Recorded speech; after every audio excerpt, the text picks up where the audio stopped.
बिस्मिल्लाहिर्रहमानिर्रहीम। अस्सलामुअलैकुम। Welcome to my channel and welcome to my new video.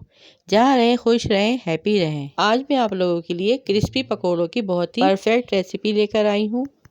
आपके पकोड़े सॉफ्ट क्यों हो जाते हैं और क्रंची क्यों नहीं बनते, आज की इस वीडियो में मैं आप लोगों को बताऊंगी। इसे बनाना बहुत ही आसान है और ये मज़े के बन के तैयार होते हैं। ये पकोड़े आप शाम की चाय के साथ बनाएं, बहुत ही मज़े के लगेंगे। तो आइए इस सिंपल और डिलीशियस रेसिपी को बनाना स्टार्ट करते हैं। जिसके लिए मैंने बाउल में 2 कप बेसन ले लिया है।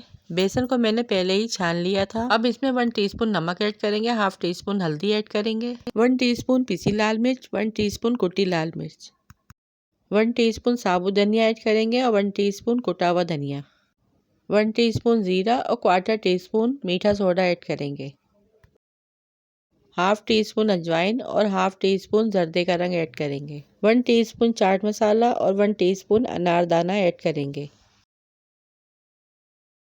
फिर लास्ट में हम 1 टीस्पून चिकन पाउडर ऐड करेंगे और इन सारे मसालों को अच्छे से मिक्स कर लेंगे। मिक्स करने के बाद थोड़ा थोड़ा पानी ऐड करके एक अच्छा सा बैटर बना लेंगे। पकोड़ों का बैटर ना ज़्यादा पतला करना है और ना ही ज़्यादा गाढ़ा रखना है। और ये देखिए कि स्मूथ सा बैटर बना के रेडी कर लिया है। सबसे पहले हम यहाँ पर मिर्चों के पकोड़े रेडी कर लेंगे, जिसके लिए मैंने पकोड़ों वाली कच्ची मिर्चें ली हैं। इसकी फीलिंग में मैंने भुना कुटा जीरा, सौंफ, चाट मसाला, नमक और इमली का पल्प ऐड किया है। इन सब चीज़ों को मिक्स करके मैंने मिर्चों में इसकी फीलिंग कर दी है। अब बेसन के मिक्सचर में हरी मिर्चों को ऐड करेंगे। मिर्चों में अच्छी सी बेसन की कोटिंग करेंगे और गरम तेल में इसको फ्राई कर लेंगे। एक एक करके सारी मिर्चों को, पकोड़ों को हम रेडी कर लेंगे और जब इनमें कलर आ जाएगा और अच्छे से फ्राई हो जाएंगे तो छलनी की मदद से इन्हें हम बाहर निकाल लेंगे।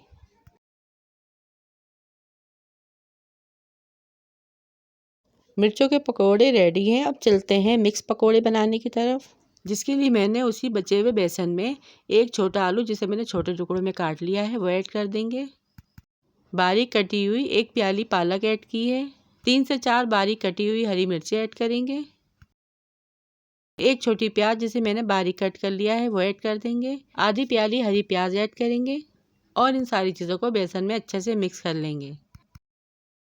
यहाँ पे मैं हरा धनिया पुदीना भूल गई थी, जिसे मैंने दूसरे स्टेप में डाला है। आप इसे लाजमी ऐड कीजिएगा। और ये देखिए कितने मज़े का पकोड़ों का बैटर बनके तैयार हुआ है।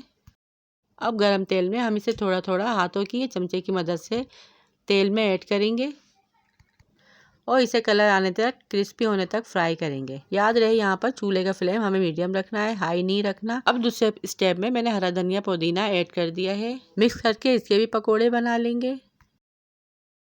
ये पकोड़े फ्राई होने के बाद इतने क्रिस्पी बन के तैयार हुए थे। यकीन कीजिए कि ये पकोड़े इतने डिलीशियस बनते हैं कि आप इसे बार बार बनाएंगे। पकोड़े यहाँ पे फ्राई हो चुके हैं। अब इसे छलने की मदद से निकाल लेंगे और बाकी बचे हुए पकोड़े भी हम इसी तरह से रेडी कर लेंगे। और सारे पकोड़े बनके यहाँ पे हमारे तैयार हैं। इन्हें मैंने ट्रे में एक अखबार के ऊपर निकाल लिया है।